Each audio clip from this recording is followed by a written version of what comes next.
시청자 여러분 안녕하십니까. 7월 21일 천옥현의 안보정론 첫 번째 뉴스를 전해드리겠습니다. 지금 이 시간에는 맨 먼저 어제 경찰청장의 인사청문회가 열렸습니다. 그 인사청문회 중에서 우리 가장 관심을 많이 끌는 부분이 바로 이 박원순 시장 사망 사건과 관련해서 이 피소되었다는 사실, 즉 수사 기밀이잖아요. 이 수사 기밀이 어떻게 서울시장에게 전달이 됐을지, 이 유출 경로가 가장 큰 관심사였어요. 그래야만이 지금 현재 검찰에서 이 수사 기밀 유출 상황은 조사하고 있고, 또 경찰에서는 검찰의 수사 결과를 봐가면서 별도로 수사할 건지 여부를 판단하겠다, 이렇게 어제 경찰청장 후보자가 그렇게 청문회상에서 밝혔습니다. 그렇기 때문에 우리 국민들에게는 이 수사 기밀 유출, 즉 피소 사실이 이 박 시장의 이러한 극단적인 결과와 어떤 인과관계가 있는지, 그것도 이 피해자의 피해 실태, 그리고 가해를 막는 문제와 함께 굉장히 중요한 문제가 아니겠습니까? 그래서 어제 청문회 석상에서도 과연 그런 유출 경로를 파악할 수 있는 단초가 나올지 국민 여러분들께서, 그리고 우리 시청자 여러분들께서 많은 관심을 가졌을 거예요. 그런데 제가 보기에는 결정적 단초가 나왔다, 이렇게 판단이 됩니다. 바로 권영세 의원의 질의응답 과정을 통해서 나온 것이고, 먼저 이 결론을 먼저 말씀드린다면, 이 경찰, 그 다음에 청와대, 당 어느 누구도 다 자기네에서는 유출되지 않았다, 이렇게 얘기를 하고 있어요. 그러면은 기관 단위에서 공식적으로 유출되지 않았다고 한다면, 이 박원순 시장이 그래도 여권에 굉장히 큰 잠룡 중에 한 명이고, 그야말로 서울시장인데 나름대로 정보망이 다 있지 않겠어요? 그 정도 네트워크는. 그러면 개인적인 차원에서 친밀한 사람한테 그런 기소 사실을 이 고소 사실을 또 알았을 가능성도 있지만은, 어떻게 됐든지 사적이든 공적이든 간에 어느 기관에 누가 이 내용을 알려줬느냐가 굉장히 큰 중요한 수사 대상인 것만은 틀림없어요. 그런데 이제 권영세 의원은 경찰 쪽에서 나간 것이 거의 확실하다, 이렇게 돼 있고, 그 근거로는 어제 질의응답 과정에서 최초로 경찰 측에서 고소하겠다는 내용을 언제 어떻게 알았는지, 이런 거를 가지고 직접 권영세 의원 측에서 입수한 정보를 가지고 경찰청장 후보자에게 문의를 했어요. 그런데 이 김창룡 후보자에게 문의하면서 이 권영세 측에서는 피해자 변호사, 즉 김재련 변호사로부터 변호인 측을 통해서, 이 피해자 변호인 측을 통해서, 즉 통화를 통해서 이런 사실관계를 파악한 것으로 그렇게 알려져 있습니다. 그래서 굉장히 신뢰성이 많다. 그리고 평소에 권영세 의원의 여러 가지 이 경륜을 볼 때, 이 본래 신뢰성이 없는 이런 첩보를 가지고 인사청문회 석상에서 김창룡 청장한테 물어본 것은 아닐 것이다 라고 하는 것이 제 개인적 판단입니다. 자, 그렇다고 한다면 우선 시계열 순으로 먼저 말씀을 드릴게요. 이 권영세 의원이 질문한 내용, 물어본 내용인데, 뭐냐면 우선 이 권영세 의원 측 지금까지는 이제 지금부터는 이제 주장입니다. 맨 먼저 피해자 측의 변호인, 즉 김재련 변호사가 서울지방경찰청 여성청소년과에 있는 팀장한테 전화를 먼저 했어요. 전화를 먼저 해가지고 이거 중요한 사건이다, 서울시의 높은 분이니까 서울지방경찰청에서 조사해달라 하면서 이제 얘기가 시작이 됐습니다. 이 시작이 되고 전화를 맨 먼저 하니까, 그 다음에 서울지방경찰청의 그 팀장한테서 이 변호사에게 다시 전화가 왔어요. 진짜 고소장을 낼 거냐, 이렇게 전화로 문의해 왔다고 합니다. 그래서 이제 조사가 시작됐는데, 조사는 4시 30분부터 고소장을 제출했는데 본래 민원실에 고소를 하는 모양이에요. 그래서 민원실에다가 하라, 이렇게 얘기를 듣고 변호인 측에서는 민원실에 고소장을 제출하고, 그날 이제 직접적으로 조사에 들어간 겁니다. 조사에 들어가서 새벽 2시 반 정도까지 계속 조사를 받았어요. 그래서 그러면 과연 이제 고소가 4시 30분이 됐는데 언제쯤 이 박 시장한테 피소 사실이 전달이 됐을까? 이거가 이제 서로가 이제 좀 엇갈리는데요.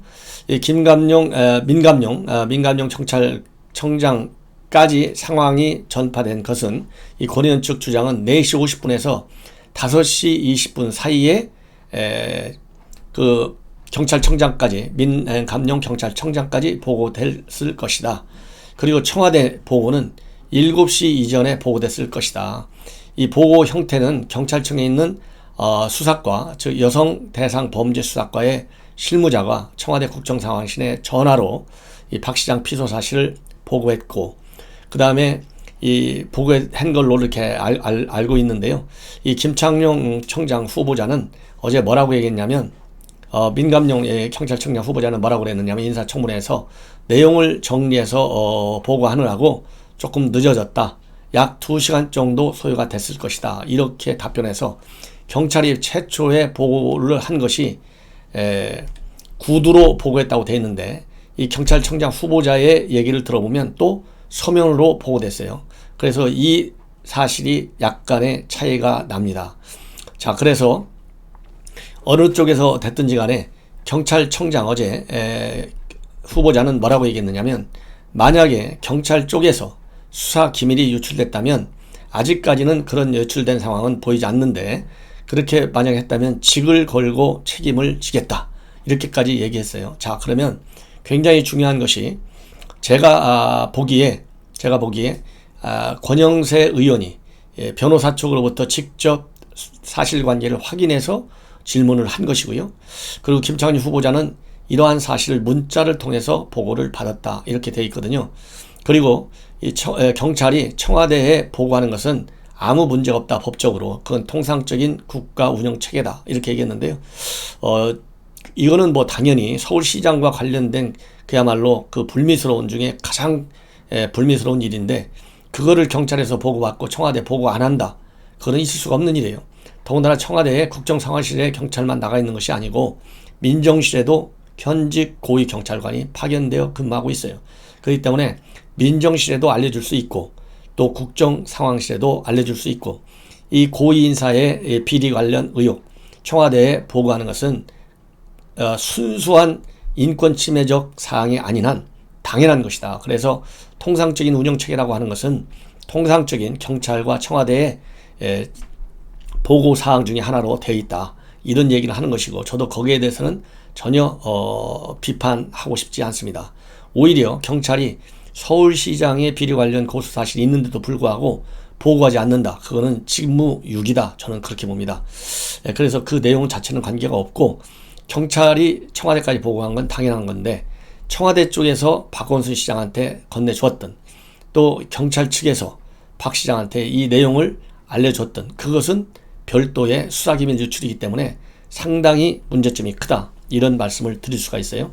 자, 그렇다고 본다면 이제 경찰 쪽에서 이 권영세 의원은 박 시장 쪽에 정보가 흘러 들어갔을 것으로 보이는데, 그러면 최종적으로 경찰에서는 서울시에 누구를 통해서 박 시장 쪽으로 보고가 되도록 했는지, 아니면 서울경찰청에 있는, 아니면 본청에 있는 고위 경찰 인사가 직접 전화를 통해서 박 시장한테 알려줬는지, 이런 것이 이제 문제가 될 텐데요. 여기서 의혹의 대상자가 바로 임순영 특보입니다. 임순영 특보는 어젯밤 9시 20분경에 서울 성북청에 출두를 했어요. 그동안에 차일 피일 미루다가 출두를 해가지고 오늘 새벽 3시쯤에 조사를 마치고 귀국한 걸로 되어 있는데, 조사를 마치고 나갈 때 당연히 언론에서 이제 난리가 났죠. 이것저것 다 물어봤는데 묵묵부답이었습니다. 핵심적인 거, 언제 어떤 경로로 피소 사실을 알았느냐, 그 내용을 그러면은 박 시장한테 알려줬느냐, 어떻게 해서 불미스러움이 있다, 이런 소문이 돌고 있느냐, 이런 얘기를 어떻게 해서 알게 됐느냐, 당연히 그런 걸 물어봤지 않습니까? 물어봤는데 묵묵부답이다. 묵묵부답일 수밖에 없지요.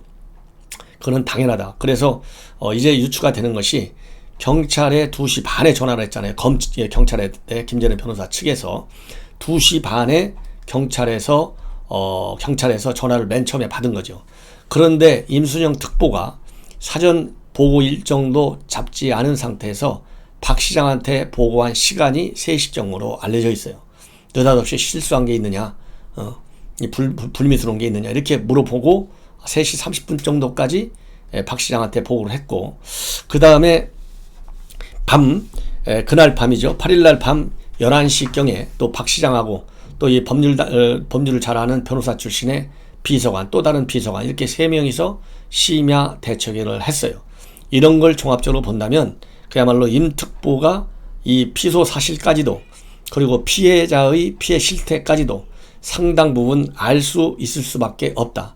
그러니까 그렇게 시급하게 중대한 사안으로 보고 박 시장의 신변에까지도 상당한 신상에까지도 영향을 줄 수 있는 사안이기 때문에 그렇게 시급하게 사무실에 뛰어 들어가서 보고한 것이 아니냐, 이렇게 판단하는 것이 맞을 것 같습니다.